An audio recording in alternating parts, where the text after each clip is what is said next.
Hello everyone, welcome on our YouTube channel conceptual study point. Previous video में हमने जो lesson 5 था हमने उसमें क्या क्या कवर किया। साइकोडायनेमिक थियरी जो कि सेक्सुअल ड्राइव्स या लिबिडल एनर्जी पर बेस्ड थी, कैरन हॉर्नी थियरी जो कि सोशल और कल्चरल बेस्ड थी, और उन्होंने कहा कि सोशल और कल्चरल जो हमारी पर्सनैलिटी को इन्फ्लुएंस करते हैं।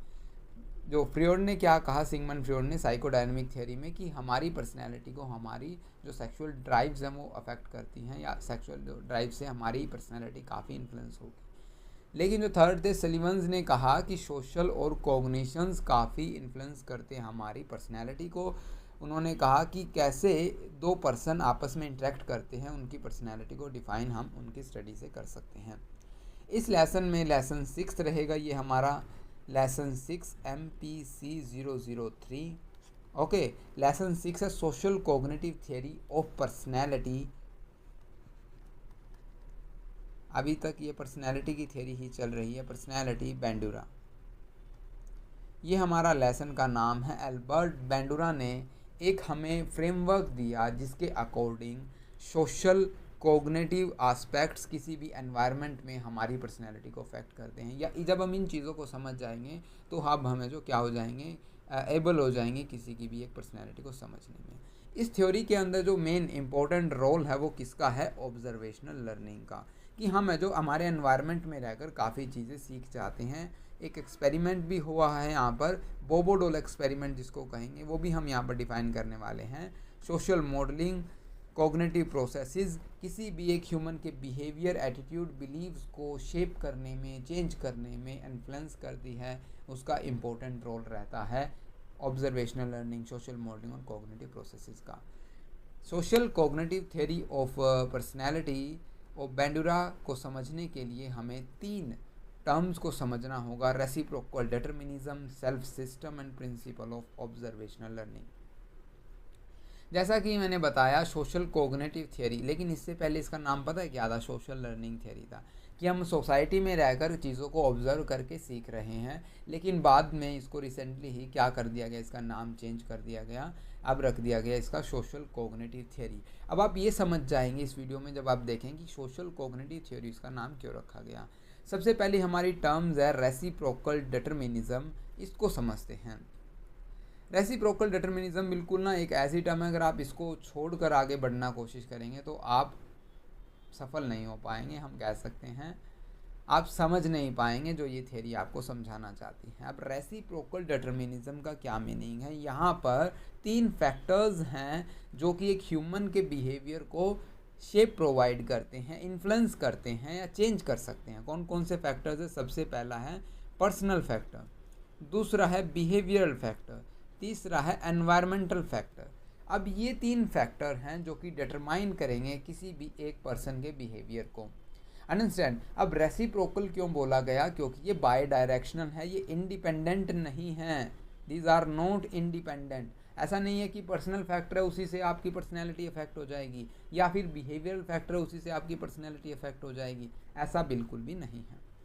आपको क्या करना है, ये समझना है कि पर्सनल फैक्टर क्या है, बिहेवियरल फैक्टर क्या है, एनवायरमेंटल फैक्टर क्या है, और ये कैसे इंटर रिलेटेड एक दूसरे से हैं, कैसे एक दूसरे से रिलेट करते हैं, हम ये कह सकते हैं। ठीक है, अब चलिए समझते हैं 1 बाय 1 पर्सनल फैक्टर पर चलते हैं। सबसे पहले personal factors emphasise an individuals internal cognitive processes.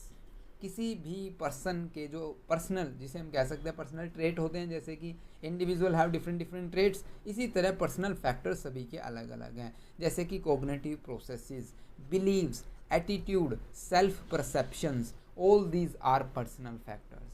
Personal factors में सेल्फ एफिकेसी भी आएगी। ठीक है, सेल्फ एफिकेसी क्या कैपेबिलिटीज़ है उसकी काम करने की। कोग्निटिव पैटर्न, इमोशनल रिस्पॉन्सेज, ये सभी क्या हैं? Personal factors. तो पर्सनल फैक्टर ये डिटरमाइन करता है कैसे कोई पर्सन इंटरप्रेट करेगा, रिस्पॉन्स करेगा उसके वर्ड या जो उसको स्टिमुली एनवायरनमेंट से मिलने वाली है। All these are the personal factors. अब आप देखेंगे कैसे ये एक दूसरे से रिलेट करती हैं। देखिए यहाँ पर अगर आप ध्यान से सुन रहे हैं तो मैं आपसे एक क्वेश्चन भी पूछने वाला हूँ आगे। सेकंड है हमारा बिहेवियरल फैक्टर। बिहेवियरल फैक्टर क्या होता है, या हम कहेंगे बिहेवियर क्या है?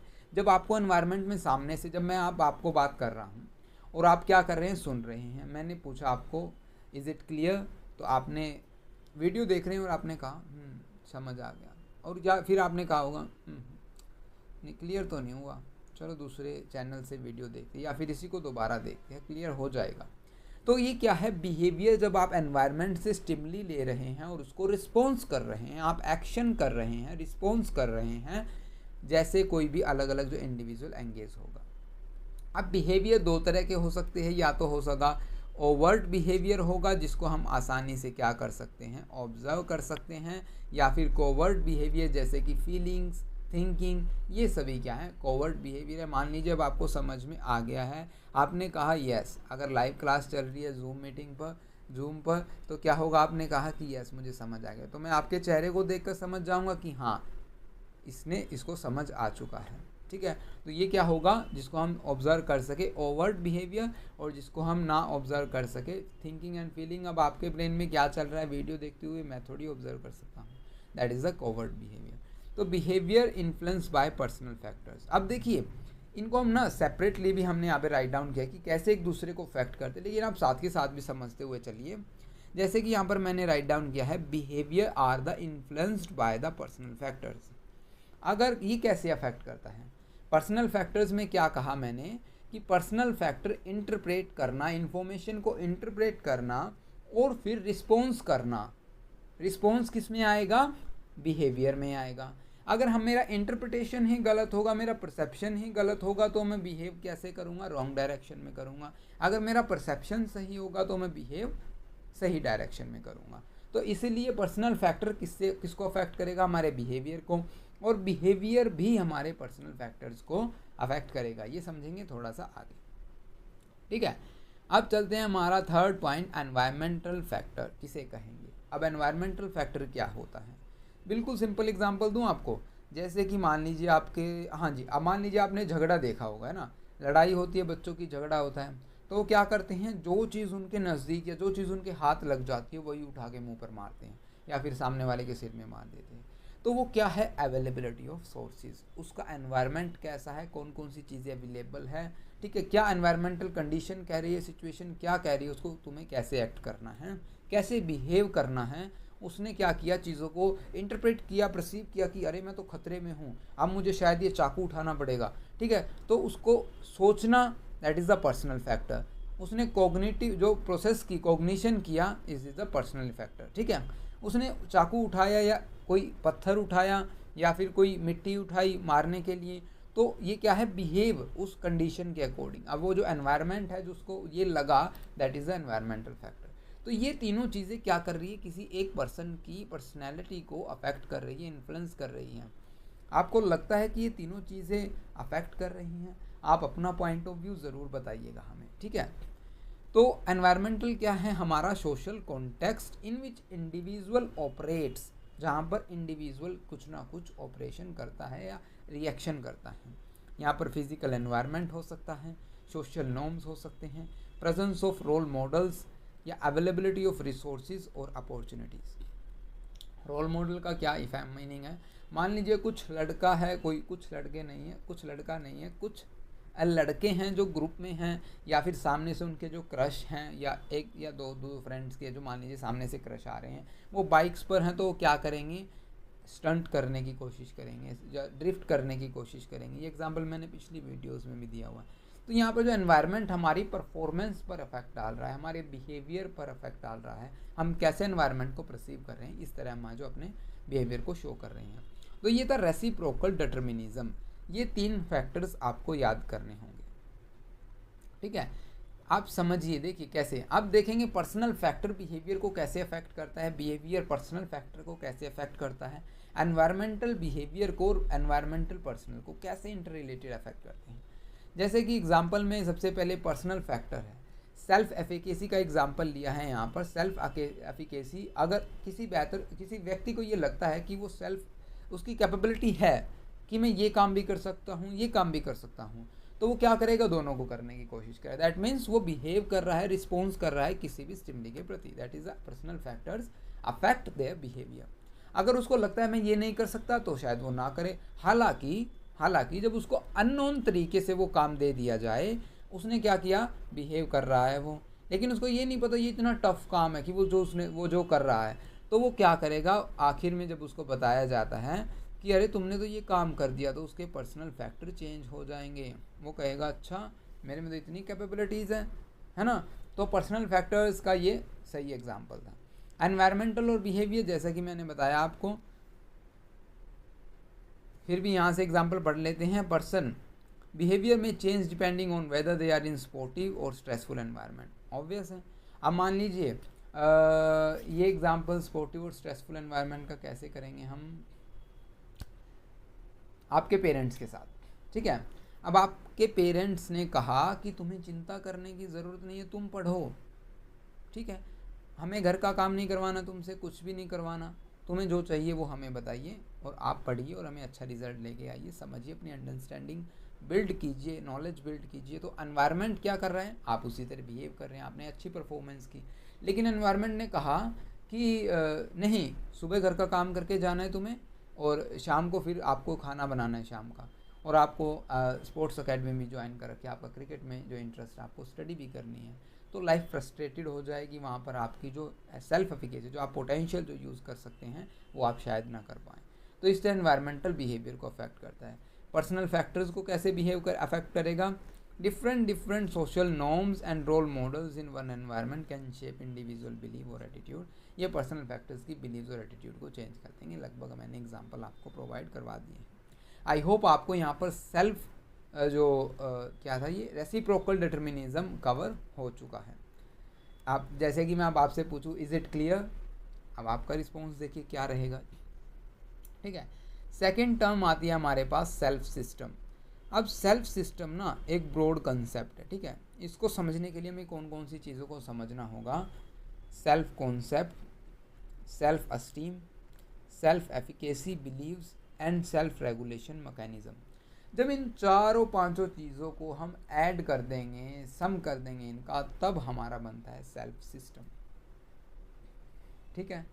अब जैसे कि हम कहते हैं सोसाइटी कैसे बनती है, आप हो, हम हैं और हमारे आस पड़ोस हैं, हम आपस में कम्युनिकेट करते हैं, तब एक सोसाइटी बनती है। इसी तरह सेल्फ सिस्टम को बनाने के लिए हमें इन चार टर्म्स को समझना होगा, ये जो कि एलिमेंट्स हैं जो कि हमें समझने में मदद करेंगी, ठीक है। हम कैसे हमारा जो सेल्फ सिस्टम है वो अफेक्ट करता है हमारी बिहेवियर को, हमारी पर्सनैलिटी को।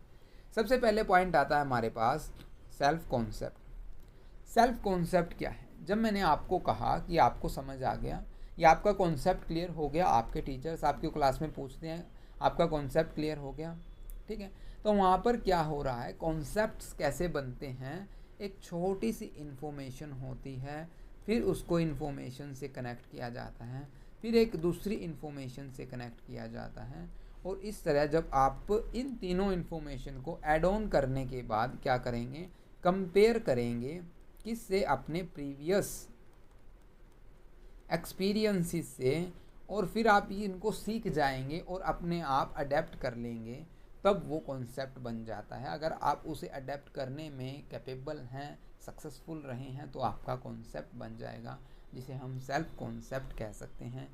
सेल्फ जो आपसे रिलेट हो गया है, कॉन्सेप्ट जो मैंने अभी समझाया वो एक ब्रॉड कॉन्सेप्ट है, वो हर एक जो स्टडी या हर एक फील्ड में जो आप इसको यूज़ कर सकते हैं।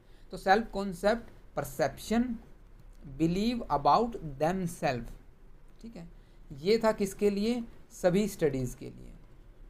आप साइंस पढ़ रहे हैं, साइकोलॉजी पढ़ रहे हैं, कॉमर्स पढ़ रहे हैं, या फिर अकाउंट मैनेजमेंट, जो भी आप पढ़ रहे हैं, वहाँ पर इन्फॉर्मेशन को इकट्ठा किया जाता है, आप उस इन्फॉर्मेशन को ग्रैस्प करते हैं, गैदर करते हैं, कंपेयर करते हैं अपने प्रीवियस एक्सपीरियंसेस के साथ, और उस एक्सपीरियंसेस को जब आप समझते हैं ये मैं एकोमोडेट कर सकता हूँ, अडेप्ट कर सकता हूँ, जो भी आप जो प्रोसेस आपको सही लगे वो आप करते हैं, तब आप कहते हैं हाँ मेरा कंसेप्ट क्लियर हो चुका है, मुझे चीज़ें समझ आ गई हैं। सेल्फ कॉन्सेप्ट क्या होता है कि आपकी परसेप्शन, आपके बिलीव्स अबाउट देमसेल्व्स, अपने आप के बारे में ही आपकी परसेप्शन कैसी है, आपके बिलीव्स कैसे हैं, वो होगा सेल्फ कॉन्सेप्ट। क्या आपको आपकी जो एबिलिटीज़ का पता है, आपको आपकी स्ट्रेंथ का पता है, ठीक है, ये सभी कॉन्सेप्ट में आ जाएंगे।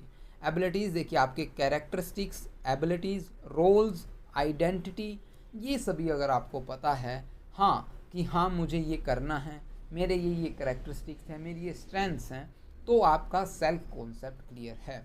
हम ये कह सकते हैं self image is formed through the interactions with the environment and feedback from others.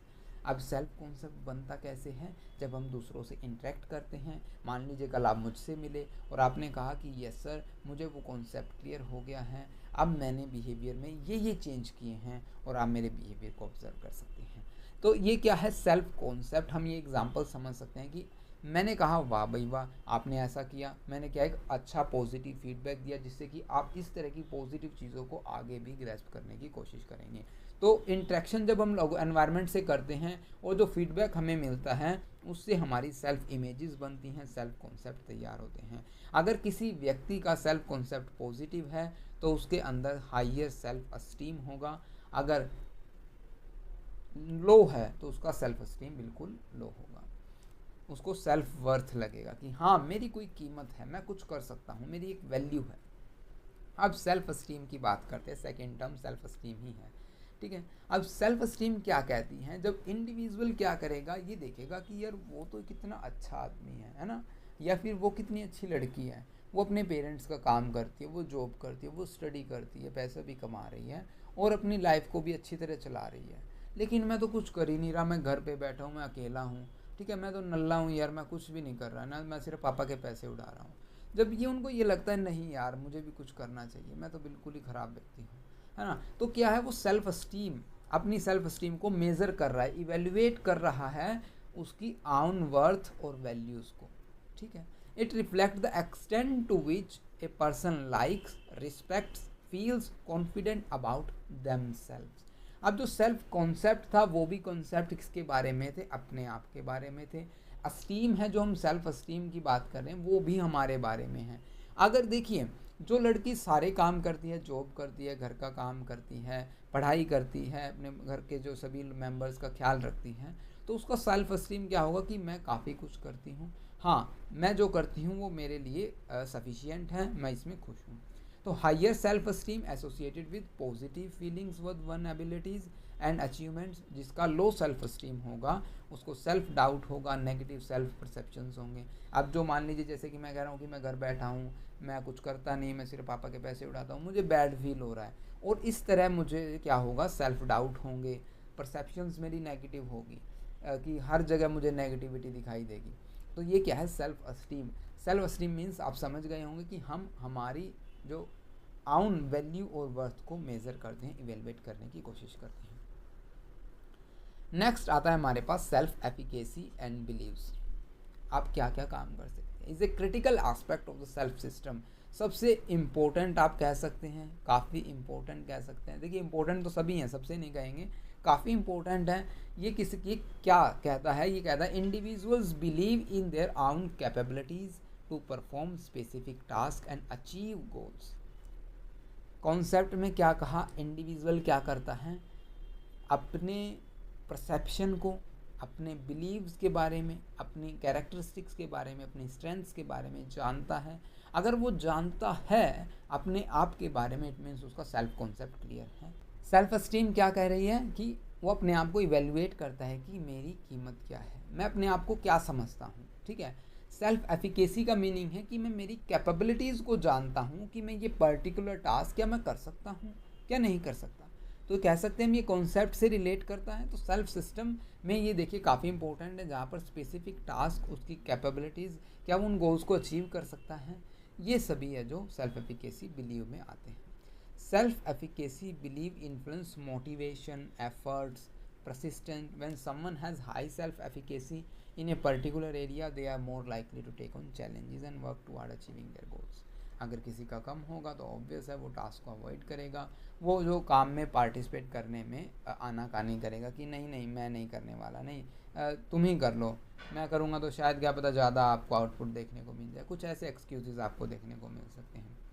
Next आता है हमारे पास self regulation. Regulation means regulate करना, कि जो भी हमने गोल्स बनाए हैं, हमारी जो वीकनेसेस हैं, ठीक है, हमारा जो पाथ है गोल्स को अचीव करने का, जो प्लान ऑफ एक्शंस है, उनको हम रेगुलेट कर रहे हैं अचीव करने के लिए गोल्स को, ठीक है। Self system also involve self regulation mechanism, individual ability to set goals, monitor their progresses, adjust their behavior to achieve these goals। और उनको behaviors को क्या करना, adjust करना उन goals को achieve करने के लिए जो उन्होंने बनाए हैं।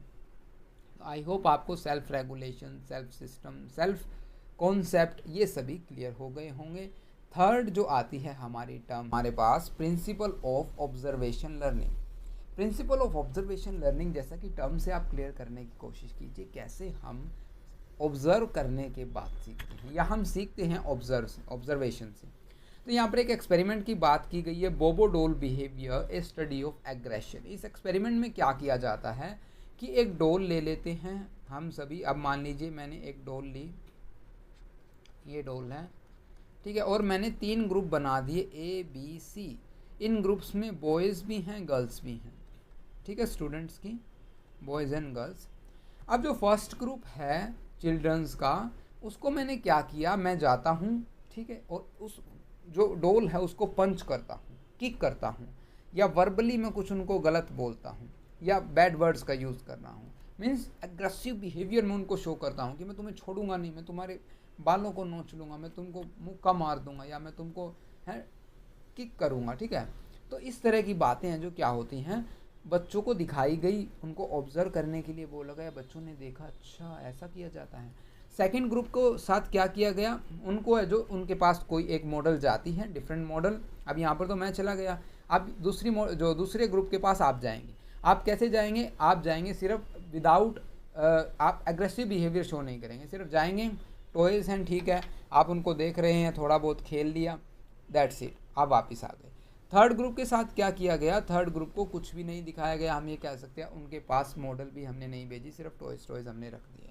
तो हमने यहाँ पर क्या ऑब्जर्व किया, जब इन बच्चों को अपॉर्चुनिटी दी गई कि अब आपको ये डॉल प्रोवाइड कर दी गई है, ठीक है। ऑब्जर्वेशन यहाँ से क्या मिली, children who were expose to the aggressive adult model scenario 1, जिसमें कि मैं गया था कि मैंने उस डॉल के जो बालों को नोच लिया, मैंने उसको थप्पड़ लगा दिया, ये सभी चीज़ें की।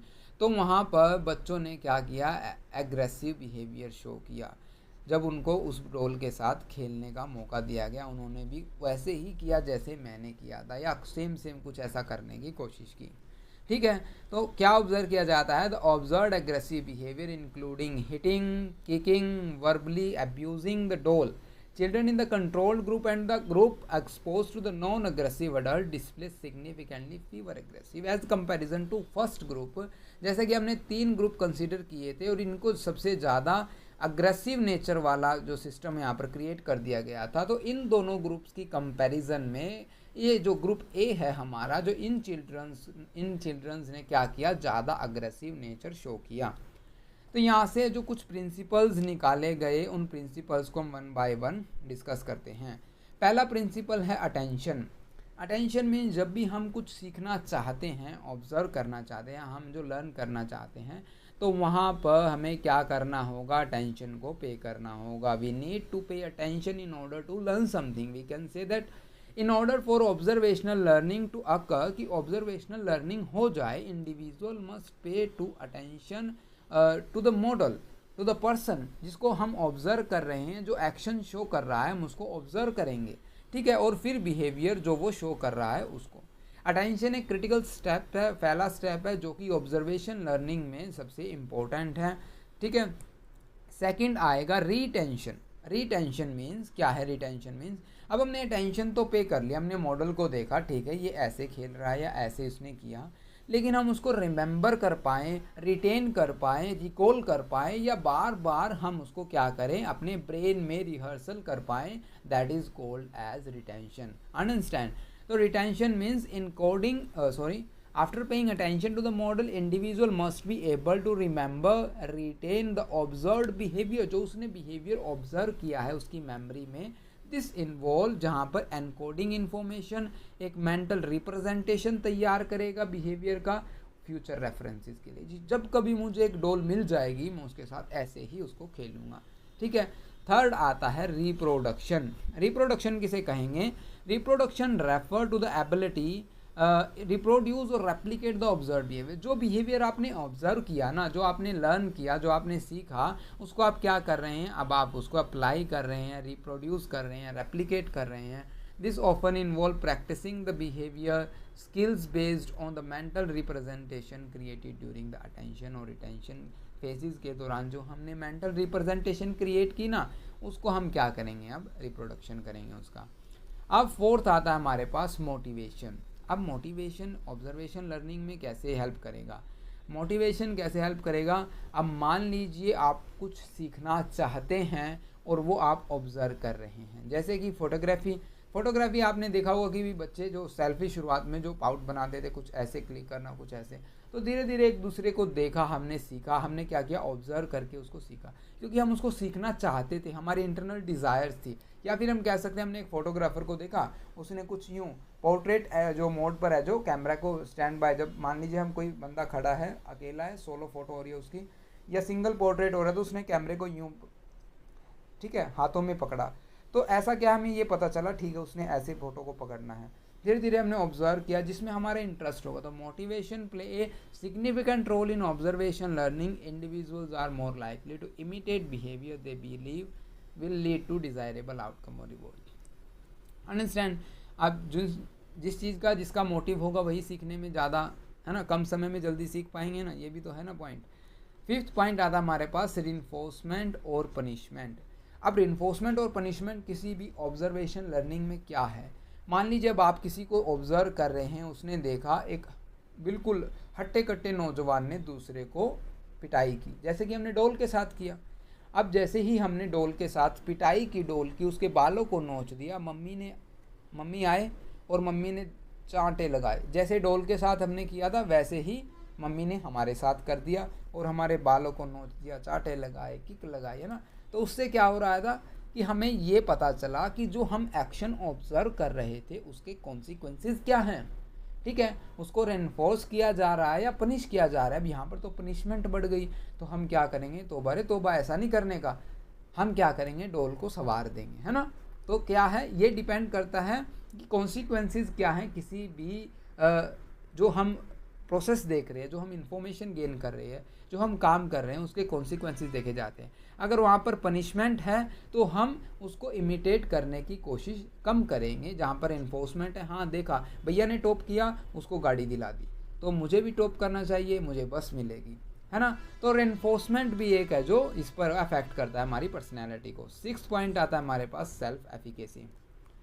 सेल्फ एफिकेसी क्या बताया था मैंने, capabilities of doing something. Your capabilities है, क्या आप कोई काम कर सकते हैं। Ability to perform a behaviour can also impact observation learning if individual believe they have the necessary skills. अगर किसी को लगता है कि उसके अंदर सफिशिएंट स्किल्स है या नेसेसरी स्किल्स जो एक काम करने के लिए होनी चाहिए, अगर वो हैं तो इट मीन्स वो उसको करने की कोशिश करेगा, ठीक है। अगर आपके पास लैपटॉप है, आपको लैंग्वेज आती है, कोडिंग आती है, आप डार्क वेब चलाते हैं और आपको ये लगता है कि शायद मैं 2-3 बंदों के फेसबुक अकाउंट तो हैक कर ही सकता हूँ, तो ऑब्वियस है आपकी सेल्फ एफिकेसी हाई है, तो आप क्या करेंगे, उनको हैक करने की कोशिश करेंगे, है ना।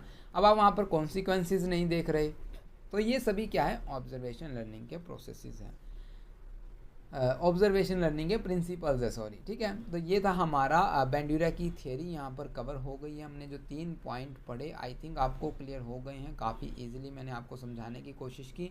नेक्स्ट आता है हमारे पास विकेरियस लर्निंग।